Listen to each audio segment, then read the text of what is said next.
So, circling back around to secular sexuality, I saw myself sitting on the other side of that glass, part of a test screening for it, and saw a segment, and I think I chatted with you before you did it as well, that I was very eager to borrow temporarily for part of this show. Whoa. Which, I don't know, do you want to introduce the... Yeah, so we were talking about sex and religion, as we are wont to do, and I was just shocked by how ridiculous so many religious beliefs about sex actually are. And I found out that I could make up almost anything, and you couldn't really tell it apart from actual beliefs. You can probably find some religion that actually does hold is the thing. Yeah. So we set this up, if you guys would like to play, as a little bit of a two truths and a lie type thing, and I'll give you three facts about people's beliefs on sexuality, particularly from the ancient world. Right. And you can tell me which one I just made up. And which ones are actually sincerely held beliefs. All right? And I think I remember one of these, and on that one, I will not help you, Denis. Okay, that's fine. So You'll be on your own. All on your own, which can work for sex things. But All right, so we're ready. Yeah. bring it on. Okay. In ancient Phoenicia, prostitutes wore red lipstick to call attention to their talent in fellatio outside of temples. Okay. At Greek schools, oral sex between men was considered acceptable so long as it was just the tip. And ancient Romans looked down on anyone who had bad breath, assuming it meant that they had been giving blowjobs, which was something that was reserved for the slave class only. Wow. I'm going to say B. Which one is B? Which one is B? Did you mean just the tip? Just the tip? You're saying that that's the lie? Yeah, I'm saying that's the lie. Okay. That's my.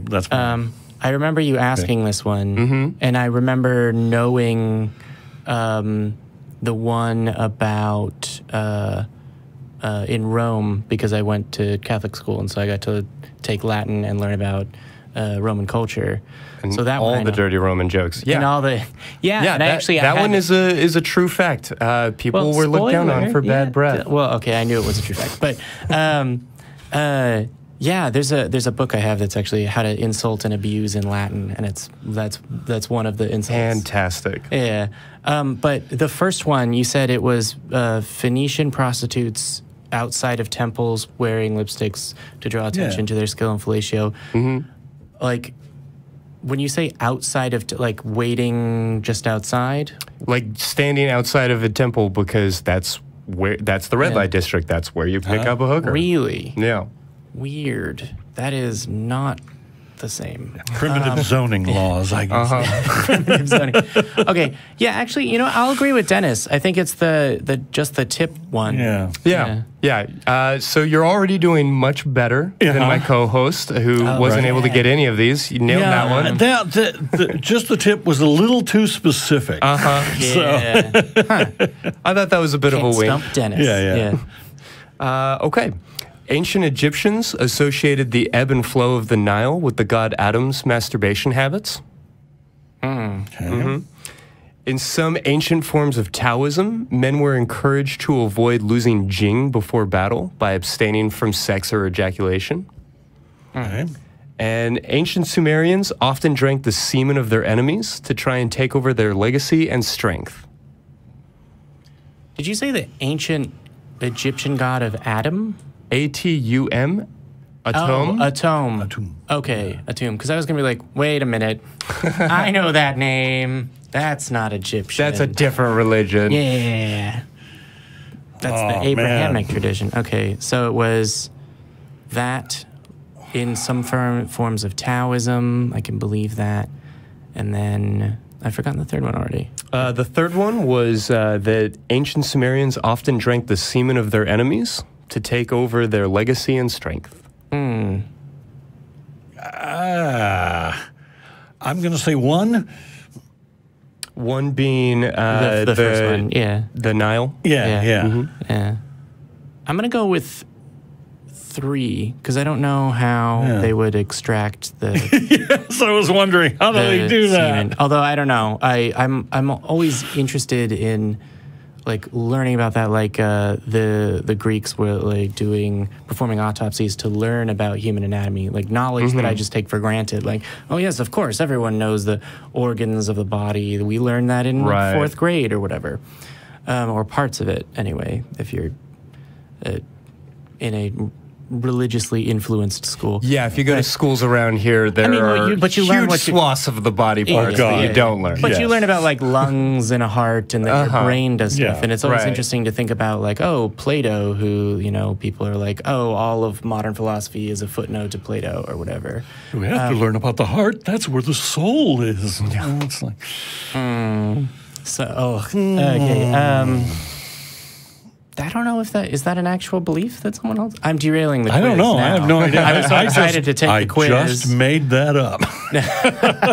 I couldn't tell the difference. And that's the beauty. point. But yeah, I'm going to go with C. C is false. All right, you're correct. Okay. Which is to say that the ancient Egyptians really did believe that the Nile rose and fell based on Atum's jacking off. Wow. I will say it's one of the things about ancient religions is the temperament of their gods tend to reflect like the quote unquote temperament of the nature around them that they couldn't explain. And the Nile floods regularly and leaves fertile silt. So initially when you said that, I went, oh, that's obviously ridiculous. And then I realized, oh, no, wait, like fertile things, from their planting in perspective. soil, like ancient beliefs about planting seeds, and then like women as dirt, literally, that you plant seeds in or whatever. Maybe I read too much into that, but yeah. Cool. So, do we have a third one? y'all ready to do one more? Sure, one more. Bring it out. Let's see. Women living in the Tana jungle have hunted the Cata rigida, or stiff-tail lizard, to near extinction because of the supposed fertility effects of masturbating with the lizard's severed tail. Okay. For the Taidong people of Borneo, newlyweds are not allowed to urinate or defecate for 3 days after the wedding, under the penalty of bad luck and curse. And in Marinita, young girls can be imprisoned and force-fed gallons of milk and couscous in order to achieve an attractive weight. Okay. Wow. Wow, that's a lot. That's heavy stuff. Nasty. All of those are All right. So feasible. I feel like you should only answer questions that I have before we know what the answer to a certain degree. But when you say for B or the second one, on penalty of bad luck, or curse. It's considered terrible luck. Oh, okay. My question was going to be: Are I don't they know then that it's cursed legally by the enforced. local? You know, right. They don't kill you. Right. No, what I meant is like, does the bad luck come from the action or like the local religious? I don't know I forget which culture you said it was. I knew it was one that the Tadong people, who I am not familiar with. But from what I understand, there is no wedding feast because you don't want to be, full. You can't go to the bathroom for 3 days. Wow. That's crazy. Very awkward. I'm going to vote 1. What's the first one? Women living in the Tana jungle have hunted the Cata rigida, or stiff-tail lizard, to near extinction because of the supposed fertility effects of masturbating with the lizard's severed tail. The stiffy-tailed lizard. Lizard-tail dildo. Lizard-tail dildo. Yep. So I actually remember. This is the one that I talked to you about ahead of time, and I was like, you should include the scientific name of this lizard.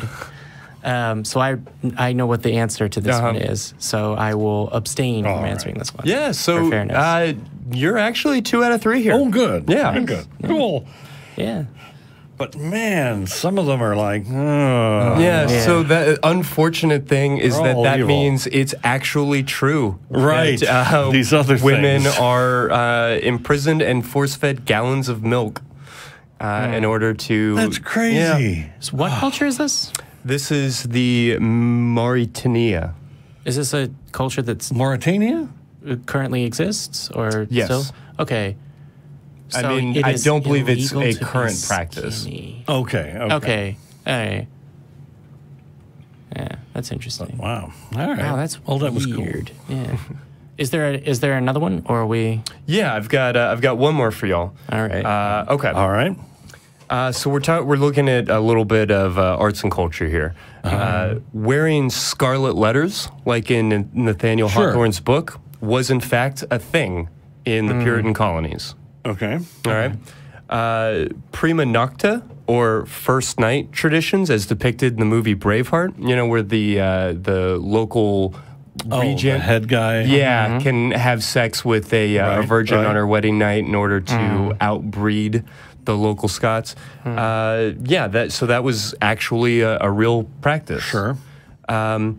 And the third one is a man can in fact break his penis, like seen on the Drew Carey show, Scrubs, and a couple of others. Uh-huh. Ow. I'm going to say 3. As the falsehood. Yeah. Okay, so I know this one. I'm not sure whether it's because I remember it. For whatever reason, I don't remember the breaking penises as a thing.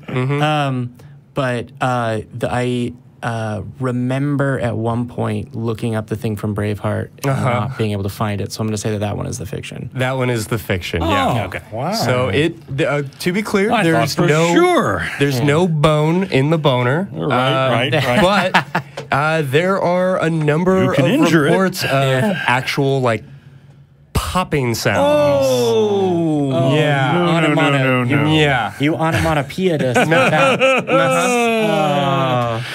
And the entire internet became uncomfortable. Spongy matter. Yeah. Oh, God, you're making it Pops worse. when it bends too far. Oh. Yeah. But what's the other? Oh, the other fact was Scarlet Puritans. letters. Yeah. Oh, yeah, That was yeah. that was an actual practice. Yeah, I thought that might have been. Nathaniel Hawthorne didn't just make that up. Yeah. Yeah.